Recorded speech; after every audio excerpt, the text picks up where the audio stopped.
Nasa 51 katao pa rin ang nawawala sa Maco, Davao de Oro. Rescuers tututok na sa retrieval operations. Alamin natin ang latest sa live report ni Argel Relator ng GMA Regional TV 1 Mindanao. Argel?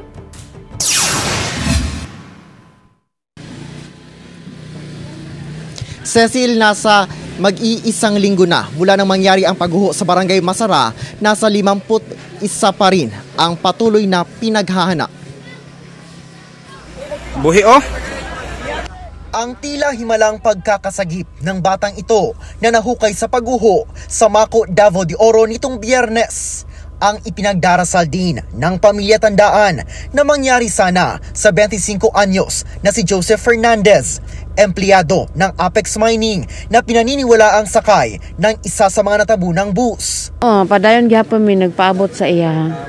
Kay bisan pag dawat naman namo siya og unsa man, amo alam ba nga makita namo iyahang lawas gani. Hindi rin nawawala ng pag-asa ang nobya ni Joseph kahit 6 na araw na mula nang mangyari ang landslide.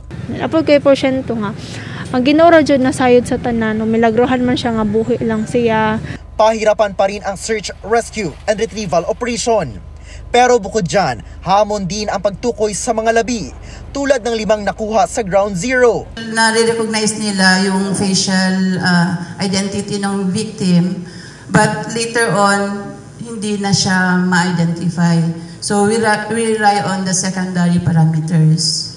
Ini-examine namin mga 10 minutes for fingerprint, tapos yung mga identification cards, jewelries, mga deformities sa katawan, mga tattoos. Samantala, matapos masuri at masigurong nasa kondisyon na ang search and rescue dog ng Coast Guard na si Apa, balik na siya sa pagtutunton sa mga bangkay. Dagdag na 3 SAR dogs din ng Coast Guard ang ide-deploy sa susunod na araw. Ayon sa lokal na pamahalaan ng Maco, nabigyan na ng relocation site ang mga residente matapos ang 2008 landslide doon. Pero hindi raw nila na-monitor ang pagtatayo muli ng mga estruktura sa lugar. Naghahanap na sila ngayon ng ligtas na lugar para sa bagong relocation site. Insofar as the vision to have them relocated, the vision that that area is not going to be occupied again, we will be firm on that. We cannot allow anybody there to occupy again that ground zero.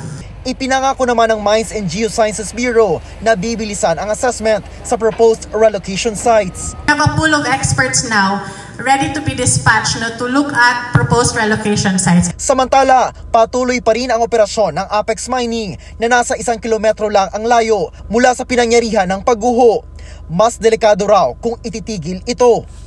Hindi rin namin pwedeng i-shutdown ang operations kasi dito magkakaroon ng unsafe environment na naman kasi ang ating mga underground working areas, although nasa malayo pa, magkakaroon ng flooding kung hindi natin i-operate ang mga facilities, magkakaroon ng accumulation of gas, so unsafe na naman.